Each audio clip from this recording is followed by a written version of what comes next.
Hello,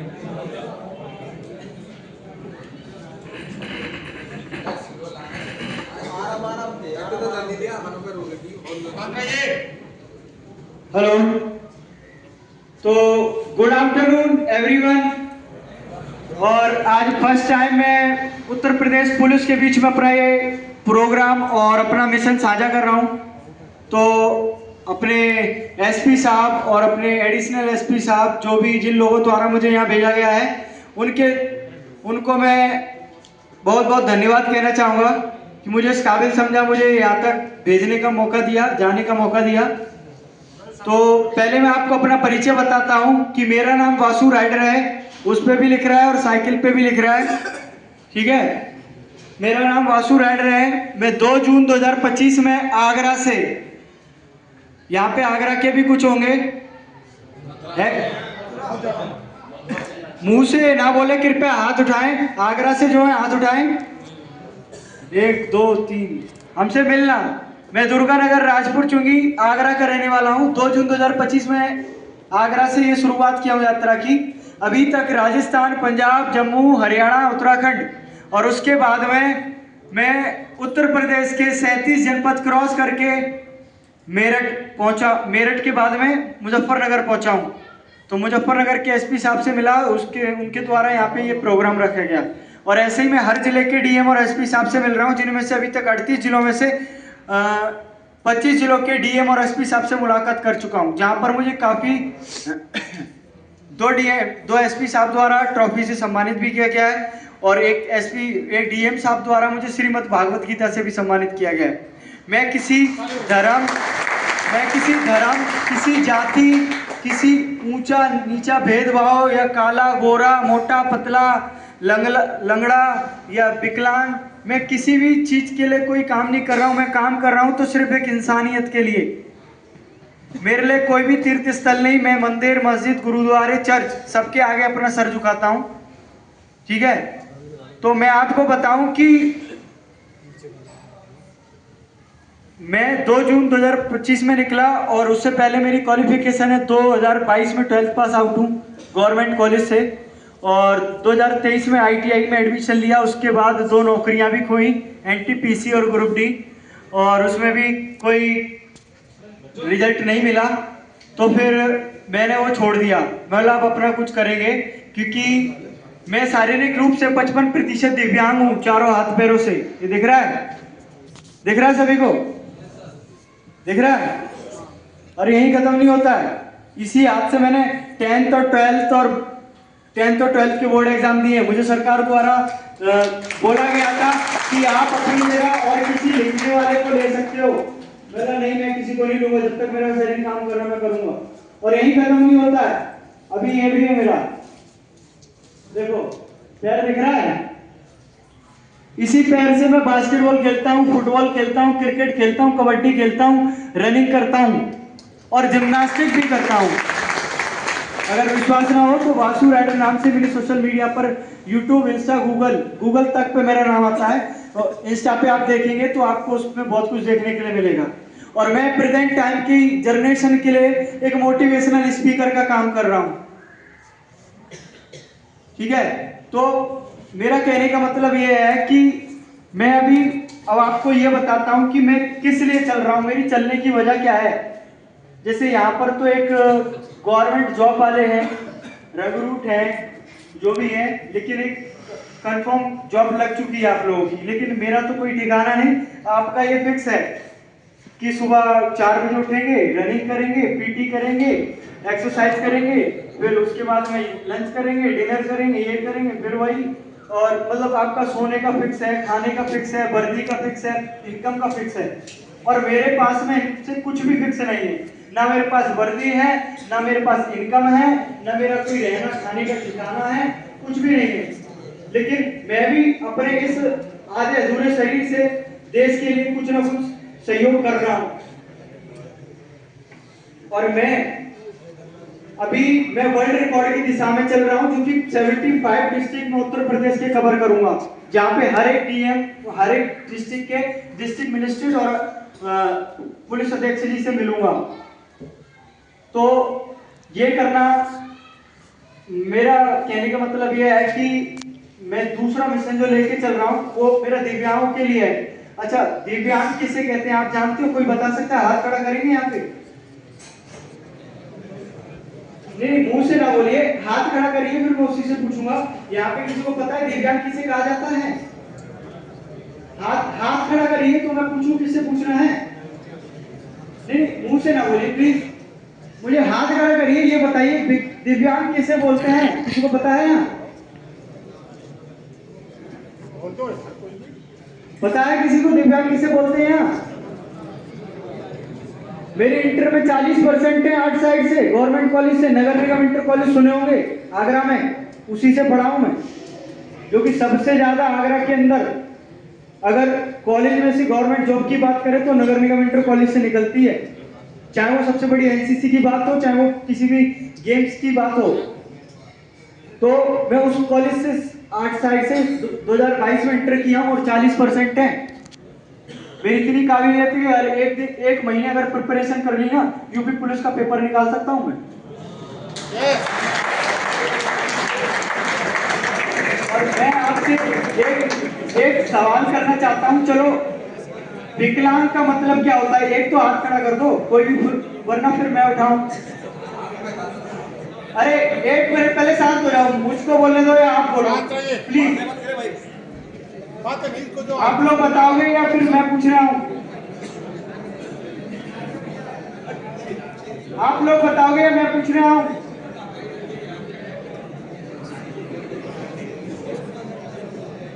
मैं पूछ रहा हूं, कोई बताएगा? आप खड़े हो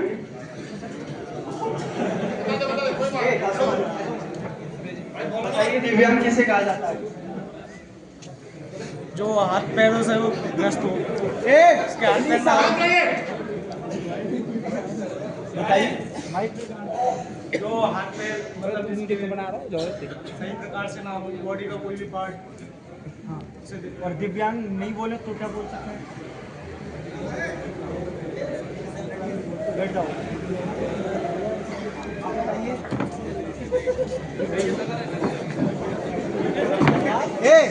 हंसो नहीं। कोई बॉडी पार्ट ना हो या क्षतिग्रस्त हो, मानसिक रूप से विकलता का जरूरी नहीं है कि अगर दिव्यांग ना बोलना चाहे तो फिर क्या बोलेंगे? विकलांग भी ना बोलना चाहे तो अपाहिज भी ना बोलना चाहे तो?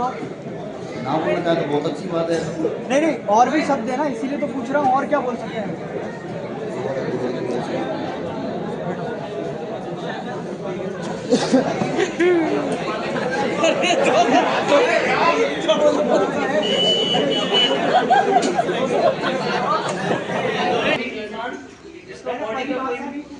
पूछा है कि दिव्यांग किसे कहा जाता है?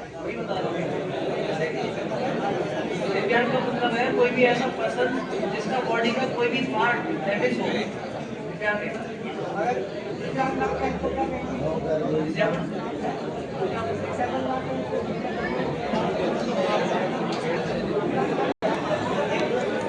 हेलो, अब मैंने यहाँ पे पूछा कि किसी ने बता दिया हाँ विकलांग इसे कहते हैं, लेकिन विकलांग के एक नाम नहीं, मैं आपको बताऊं, विकलांग के 4 नाम हैं। उन्हें को तो बहुत नाम है, लेकिन मैं आपको 4 बताता हूँ। 2 अंग्रेजी में है, 2 हिंदी में है। एक अंग्रेजी का बताता हूँ, इसमें लिखा हुआ है, देखो, डिसेबल्ड लिखा है। ये भी विकलांग को ही कहा जाता है। पहला अंग्रेजी है डिसेबल्ड, दूसरा है हैंडीकैप, ठीक है। और हिंदी वर्ड बताऊं, विकलांग और दिव्यांग। और दिव्यांग जो शब्द है वो 2025 में ही केंद्र सरकार द्वारा विकलांगों को एक सम्मानित शब्द के तौर पर दिया गया है। पता है सभी को? पता है सभी को? अब क्या हाथ उठा रहे हो? अब तो सब पूछ लिया, तो बता ही दिया, ठीक है, याद रहेगा। 2014 में दिया गया।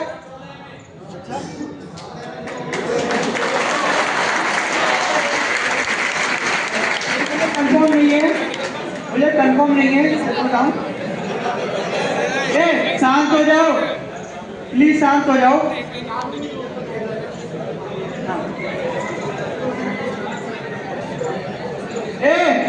शांत हो जाओ, आप लोग बोले या फिर मैं बोलूं, दो में से एक ही बोल सकते हैं। प्लीज शांत हो जाओ। आपको बताता हूं कि मैं किस मिशन के लिए काम कर रहा हूं। मेरा फर्स्ट मिशन है मिशन स्टॉप पॉल्यूशन सेवर, यानी कि पर्यावरण प्रदूषण के लिए लिख रहा है, उस पे भी लिख रहा है और साइकिल पे भी लिख रहा है। अच्छा, मिशन स्टॉप पॉल्यूशन सेवर का मतलब क्या, कितने लोग समझते हैं? हाथ खड़ा करें, आइए इधर आइए।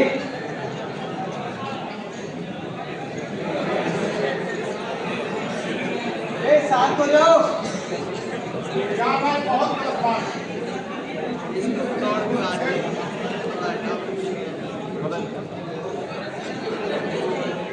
बताओ mission stop pollution saver sir ये रक्षित करना है और प्रदूषण को रोकना है इन्वायरमेंट।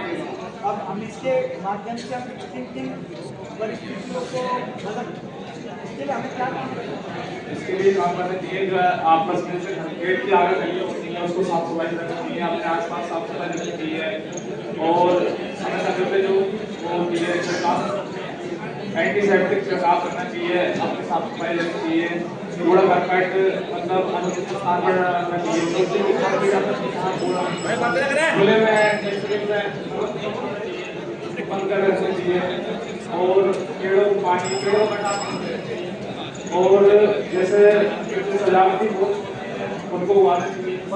उससे मोहम्मद दानिश जी के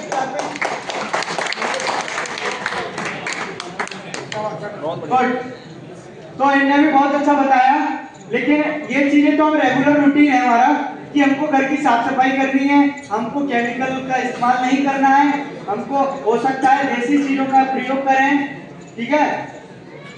जैसे अब मैं बताता हूं मैं किस मिशन के लिए काम कर रहा हूं। मिशन स्टॉप पॉल्यूशन सेवर, यानी कि पर्यावरण प्रदूषण के लिए। पर्यावरण इतना प्रदूषित हो रहा है आजकल कि आजकल पल भर के लिए युवा हो या बड़ा हो या बुजुर्ग हो या महिला हो या बेटी हो या बहन हो, कोई भी छोटी छोटी सी दूरी के लिए स्कूटी चाहिए, बाइक चाहिए, कार चाहिए, अपनी फैमिली फैसिलिटीज के हिसाब से उन्हें गाड़ियां चाहिए। अगर वहीं देखो हम जो साफ सफाई की बात की थी भैया जी ने जो भी आए थे इधर, वो ठीक है, लेकिन ये जो गाड़ियों वाला सिस्टम है ना, अगर हम इस पे थोड़ा सा रोक लगाएंगे तो हमें लगता है कि हम वो रोक लगाने से हम अपना ही नहीं, हम अपने साथ में और भी लोगों का भविष्य बचा पाएंगे, ठीक है। तो कहने का मतलब ये है कि यातायात नियमों का पालन करें, छोटी छोटी सी दूरी के लिए वाहनों का प्रयोग ना करें। अगर हम वाहनों का प्रयोग करते हैं तो अपने साथ में और भी लोगों का भविष्य खराब कर रहे हैं और सबसे ज्यादा पर्यावरण को प्रदूषित करने का काम हम ये कर रहे हैं। सही बोल रहा हूँ या गलत बोल रहा हूँ? तो अगर मान लीजिए मैं साइकिलिंग करता हूँ, मैं 11,500 किलोमीटर चल के आपके पास में आया हूँ, 11,500 किलोमीटर चल के, ठीक है, और मैं अपनी खासियत बताऊं साइकिल चलाने की। साइकिल चलाने के क्या बेनिफिट्स है वो मैं आपको बताता हूं कि 2008 के बाद में अभी तक अस्पताल की शक्ल नहीं देखा हूं। ये साइकिल चलाने की खासियत है। बाइक मेरे भी घर में दो है, लेकिन अभी तक मैं चलाना ही नहीं आता मुझे। माता पिता गाली देते देते परेशान हो गए, बोलते बोलते परेशान हो गए, लेकिन मैंने अभी तक नहीं सुना सीखा गाड़ी चलाना। मैं अभी तक साइकिल ही चलाता हूँ। और साइकिल चलाने के ये फायदे कि अगर आप साइकिल चलाएंगे तो आपके पैर ही चलेंगे, पैर चलेंगे तो मांसपेशियों में खिंचाव आएगा, खिंचाव आएगा तो आपकी बॉडी को पसीना आएगा, आपकी बॉडी को पसीना आएगा तो आप का जो ब्लड सर्कुलेटर है वो लगातार चलते रहेगा, और लगातार चलेगा तो आपके शरीर में किसी बीमारी का आने का कोई चांस नहीं है। सही बोल रहा हूँ? तो याद रखेंगे, चाहे ड्यूटी पर हैं चाहे घर पर हैं, बाइक का इस्तेमाल, कार का इस्तेमाल, स्कूटी का इस्तेमाल, टीवीएस वाहनों का इस्तेमाल, जिस वाहन को भी आप इस्तेमाल करते हैं उस वाहनों का प्रयोग आप जब ही करें जब आपको बहुत ज्यादा आवश्यकता है। और मैं आपको बताऊं कि ट्रैफिक पुलिस को आजकल के युवाओं ने बदनाम करके रखा है। बताऊं कैसे? खुद तो अपनी तरफ से 1% सेफ्टी नहीं रखते हैं, हेलमेट लगाना उनके लिए पाप है, और फिर बाद में ट्रैफिक पुलिस को बदनाम करते हैं, बोलते हैं कि ट्रैफिक पुलिस पैसे खाती है। बोलते हैं नहीं बोलते हैं? क्योंकि अगर वो ट्रैफिक पुलिस उन्हें जब नहीं करेगी, जब वो अपनी पूरे रूलों को फॉलो करेंगे, यातायात नियमों का पालन करेंगे, लेकिन उनको यातायात नियमों का पालन करना ही नहीं है, तो ट्रैफिक पुलिस तो फिर मजबूर है ना, वो तो मजबूर है ना। और आजकल की जो पुलिस है ना, आजकल की जो ट्रैफिक पुलिस है, वो तो व्यक्तियों को हेलमेट और पहना रही है, लेकिन फिर भी आदमी को नहीं पहनना है, शो ऑफ के लिए रखती है घर पे। तो ये मेरा फर्स्ट मिशन है कि छोटी छोटी सी दूरी के लिए वाहनों का प्रयोग कम करें। अगर वाहनों का प्रयोग ज्यादा करेंगे तो आप अपने साथ में और भी लोगों का भविष्य खराब करेंगे, ठीक है। और दूसरे मिशन के बारे में बात करते हैं। दूसरा मिशन सिर्फ इसी पे लिखा हुआ है, देखो दिख रहा है, right dedicate to disabled people. आप ऊपर आके बनाइए, आप ऊपर आके बनाइए। बस 5 मिनट और दे दो प्लीज।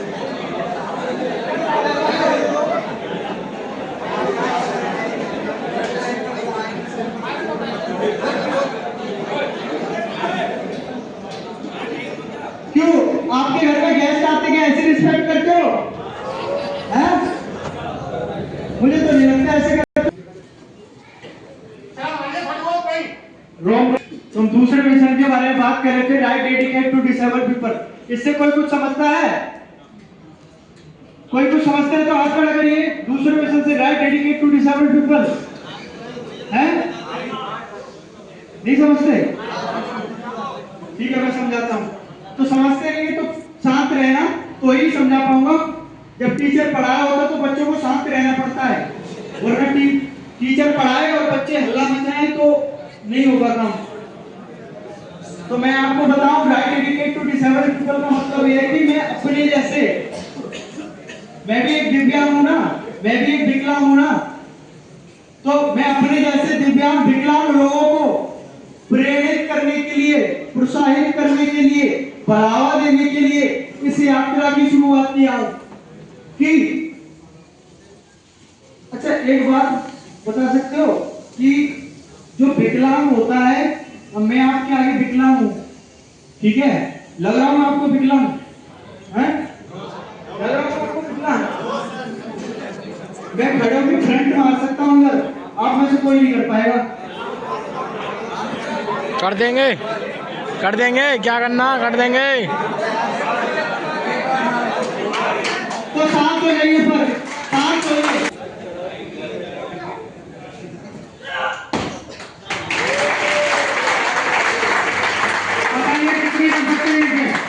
अब विश्वास हो गया, आपके कहने से किया, तो कृपया आपके शांत हो जाइए। बस 5 मिनट दीजिए मुझे, मेरा भी सेशन खत्म होने वाला है, ठीक है।